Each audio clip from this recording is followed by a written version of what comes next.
তো কী অবস্থা? তো আবারও চলে আসলাম। তো আজকের বিষয়টা হচ্ছে যে পরীক্ষা বিষয় নিয়ে। যে তোমরা অনেকেই মনে করো পরীক্ষার জন্য আর কি, যে পরীক্ষা দেওয়ার যে আগ পর্যন্ত যে অনেকে ভয়ে থাকো যে পরীক্ষায় কেমন কি হবে রে, মানে কি প্রশ্ন আসবে, সে অনেক ভয়ে থাকো তোমরা সবাই। তো আমারও এমন হয়েছিল যে সামনে পরীক্ষা, মানে যদি এরকম হয় সামনে কয়েকদিন পর পরীক্ষা, তখন খুব টেনশন হয় যে কি পড়বো না পড়বো এই সেই। বিশেষ করে ব্যাক বেঞ্চাররা বেশি অনেক প্রবলেমে পড়ে যান এই বিষয় নিয়ে, যে জীবনে কি করব, মানে হঠাৎ এতদিন পড়াশোনা করিনি, সারা বছর কোনো পড়াশোনা নাই, হঠাৎ করে এখন মানে সামনে পরীক্ষা কয়েকদিন পর, মানে পড়াশোনার জোর দিয়ে দাও, এই করো সে করো, মানে অনেক টেনশান করো আর কি। তো আমি একটা কথা বলি, এগুলো টেনশন করে কোনো লাভ নাই, ঠিক আছে? তো যারা ভালো রেজাল্ট করতে চাও তাদের তো পড়তেই হবে, তাদের কোনো উপায় নেই, ঠিক আছে? তাদের পড়তেই হবে, পড়াশোনা করতেই হবে। সারা বছর পড়তেই হবে। আর যারা ব্যাক বেঞ্চার তারা তো জানে, আর আমার মতো যারা ব্যাক বেঞ্চার আছো, তোমরা কোনো টেনশন করোই না, ঠিক আছে? তোমরা যতটা, তোমরা মানে যতটা মনে করো পরীক্ষা নিয়ে যে টেনশন করো লাস্টে এসে, যে পাশ করব কেমনে, এই করব সেই করব কিভাবে, এগুলো ভাবার কোনো দরকারই নেই। তুমি তোমার মতো করে পড়ে যাও, ঠিক আছে? তুমি তোমার মতো করে পড়াশোনা করো, সমস্যা নেই। যে টেনশন হচ্ছে যে পাশ করব কিভাবে, এতদিন পড়াশোনা করি নাই, কিভাবে কি লিখবো এই সেই, মানে অনেক চিন্তা ভাবনা আসে, ঠিক আছে? তো তোমাদের একটা কথাই বলবো যে এগুলা চিন্তা ভাবনা বাদ দাও, ঠিক আছে? তুমি যদি ভালো রেজাল্ট করতে চাও তাহলে তোমাকে প্রথম থেকেই মানে পড়াশোনা করা উচিত ছিল, ঠিক আছে না? তো এখন এসে তুমি যদি চিন্তায় পড়ে যাও যে ভালো রেজাল্ট করতে হবে, এই করতে হবে, সে করবে, তাহলে তো হবে না। তুমি যদি ভালো রেজাল্ট করতে চাও তাহলে তোমাকে শুরু থেকেই ভালো করে পড়াশোনা করতে হবে, একদম শুরু থেকে, ঠিক আছে? এখন কয়েকদিন পর তোমাদের পরীক্ষা, হুট করে যদি ভাবো যে আমাকে এখন মানে সারা বছর কোনো দিন পড়তে বসো না তুমি, হঠাৎ করে কয়েকদিন পর পরীক্ষা, ওই সময় তুমি চিন্তায় পড়ে যাও যে ভালো রেজাল্ট করতে হবে, এই সেই বাসা থেকে চাপ দিতেছে, এগুলো তোমার আগেই ভাবতে হবে, ঠিক আছে? তুমি যদি ভালো কিছু করতে চাও, ঠিক আছে, তাহলে প্রথম থেকে পড়াশোনা করো। আর আমার মতো যারা ব্যাক বেঞ্চার আছো, তোমাদের এগুলো নিয়ে টেনশন করতে হবে না, ঠিক আছে? তোমার যদি একটু একটু মাথার মধ্যে একটু থাকে, তাহলে তোমাদের পাস করা অনেক সহজ, ঠিক আছে?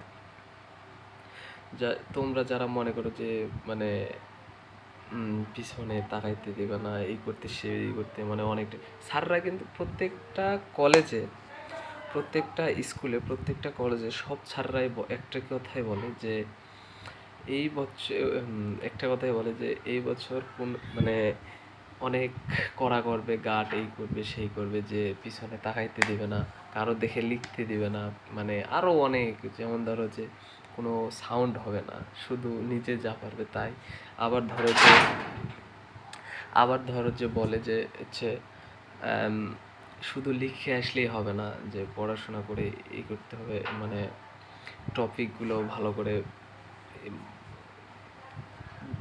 মানে লিখে আসতে হবে, ভালো করে বুঝে শুনে, মানে না মিললে নাম্বার দেবে না, এই দেবে না সেই দেবে না, এইগুলো যখন বলে স্যাররা, তখন তোমরা বেশি টেনশানে পড়ে যাও, বিশেষ করে ব্যাক বেঞ্চাররা, ঠিক আছে? কারণ সময় ছিলাম তখন এরকম বলতো যে করতে দেবে না, এই হবে সেই হবে, মানে অনেক ভয় দেখাতো স্যারেরা, যে বলতো যে পিছনে তাকাইতে দিবে না, এই বছর তো অনেক কড়া হবে, গাট এই হবে সেই হবে। তো স্যাররা মানে আমাদের পড়াশোনা করানোর জন্য যা যা বলার দরকার আর কি সেগুলো বলতো। তো আমরা খুব ভয় পেতাম, ঠিক আছে, যে কী হবে, পাশ করতে পারবো কি না, এই ভয়ে আর কি। মানে স্যারেরা বলার কারণ আমরা যাতে একটু ভালো করে পড়াশোনা করি, ঠিক আছে? কারণ স্যারেরা তো জানে আমরা পড়াশোনা করি না। তো যদি ভয় দেখায় বা এই এই কথাগুলো বলে যদি আমরা পড়তে বসি একটু বেশি এই সে, তো তারপর তারপর হচ্ছে এগুলো যখন বলে আমাদের তখন কিন্তু টেনশন হয়, স্যাররা বোঝে কিনা জানি না, টেনশানে আমরা সবই ভুলে যাই। তো আমি বলি কি, এগুলো টেনশন করে লাভ নেই, ঠিক আছে না? যা হবার হবেই, তুমি নির্ভয়ে পড়াশোনা ভালো করে করো। তুমি সম্ভব বিষয়টা হচ্ছে, তুমি যদি এখনও পরীক্ষার কিছুদিন আগে থেকেও পড়া শুরু করো, ভালো করে মন দিয়ে পড়ো, কোনো টেনশান ছাড়া, তাহলেও ভালো করা সম্ভব রেজাল্ট, ঠিক আছে? তো স্যারদের কথায় কোনো মানে টেনশান না করে তুমি তোমার পড়া তুমি পড়ে যাও, ঠিক আছে? তাহলে রেজাল্ট ভালো করা সম্ভব। আর বেশি টেনশন নেওয়ার দরকার নেই। আর স্যাররা যেভাবে বলে আর কি, যে ওখানে নাকি অনেক কড়াঘাট করবে, এই করবে, সে ওই সব কিচ্ছুই হবে না। আমি আমি আমি গ্যারান্টি দিতেছি, ওখানে ওসব কিছুই হবে না। তোমাকে সুবিধা একটু দিবেই, সমস্যা নেই। এটা প্রত্যেকটা জায়গাতেই দেয়। তো তেমন ট্রাপ নাই বললেই চলে, কারণ আমিও তো পরীক্ষা দিচ্ছি, ঠিক আছে না? প্রথম প্রথম দিন হয়তো বা ভয় লাগতে পারে, এটুকুই। প্রথম দিন একটু হালকা হালকা ভয় লাগবে, তারপরে আস্তে আস্তে দেখবা তেমন কিছু মনে হচ্ছে না, তখন তুমি বুঝতে পারবা নিজে নিজে, ঠিক আছে? তো ভয়ের কোনো কারণ নাই। এক্সাম হচ্ছে তোমার, মানে তুমি যদি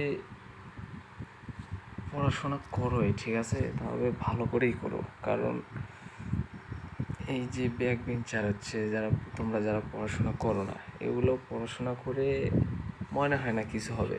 কারণটা হচ্ছে, বাংলাদেশে এখন এমন পরিস্থিতি, অনেক ভালো ভালো স্টুডেন্টরা কোনো চাকরি পায় না, ঠিক আছে? আর তোমরা তো যেমন ধরো ঢাকা বিশ্ববিদ্যালয়ে পড়াশোনা ছাত্ররাও অনেকেই চাকরি পায় না, কত ভালো ভালো স্টুডেন্ট আছে। এখন ভাগ্যক্রমে কয়েকটা হয়তো বা পেয়ে যায় আমাদের যে প্রেগনেন্সার থেকে। তো পড়াশোনার পাশাপাশি, আমি মনে করি পড়াশোনার পাশাপাশি যে কোনো একটা কাজ শুরু করা উচিত, ঠিক আছে?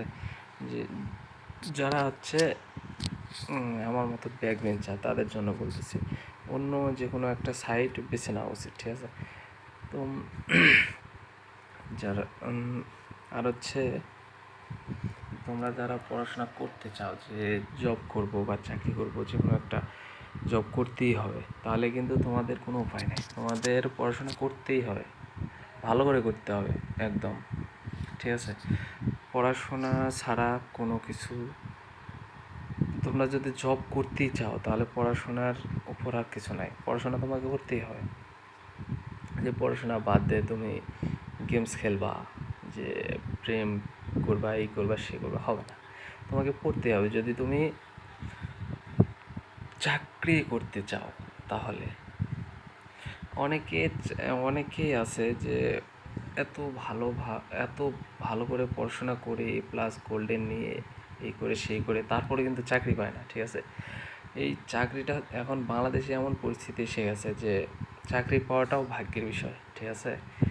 তো এরকমই হয়ে গেছে, মানে লটারি সিস্টেম হয়ে গেছে বাংলাদেশে। চাকরি পাওয়াটা এতই কঠিন, টাফ। এই জন্যে আমি মনে করি, আমার দিক থেকে মনে করি যে চাকরির মানে পড়াশোনার পাশাপাশি অন্য কোনো একটা কাজ বা কিছু একটা করা উচিত। কারণ চাকরির আশায় যদি থাকো তোমরা, তো এটার তো কোনো গ্যারান্টি নেই যে তোমার চাকরি হবেই, এমন তো কোনো না, ঠিক আছে? কারণ অনেকে দেখতেছি যে পড়াশোনা পড়াশোনা শেষ, তারপরও বাড়িতে বসে থেকে ঘুরে বেড়াচ্ছে, তাহলে তাদের পড়াশোনা করে লাভ ঠিকই বলেন। তাই বলতেছি যে পড়াশোনার পাশাপাশি অনেক কিছু করা যায়। যেমন ধরেন ফ্রিল্যান্সিং করতে পারেন, আপনি ফ্রিল্যান্সিং শিখতে পারেন। তো অনেকেই ফ্রিল্যান্সিংয়ের কাজ করতেছে, আপনিও করতে পারেন। তাই বলে যে একটা একটা বিষয় নিয়ে পড়ে থাকবেন যে চাকরির জন্য সবসময় পড়ে থাকবেন বা পড়াশোনা যদি চাকরি নিতেই চাও তাহলে পড়াশোনা তোমাকে করতেই হবে, লাস্ট কথা, ঠিক আছে? তো এটুকুই বলার ছিল। তো থাকো, গুড নাইট, বাই। হ্যাঁ, ভালো করে পড়াশোনা করো, এটুকুই। আর হচ্ছে পরীক্ষার জন্য তোমরা কোনো টেনশানই করো না। তোমরা যারা টেনশান করো পরীক্ষা নিয়ে, এগুলো নিয়ে কোনো টেনশান করার কোনো দরকারই নাই। ওখানে গিয়ে অনেক সুবিধা দেবে, আমি বলতেছি, আমি 100% দেবে, ঠিক আছে? শুধু তোমার ভয়, এখানে যত ভয় খাচ্ছ এরকম কিছুই হবে না, ঠিক আছে? তো আচ্ছা, ভালো থাকেন।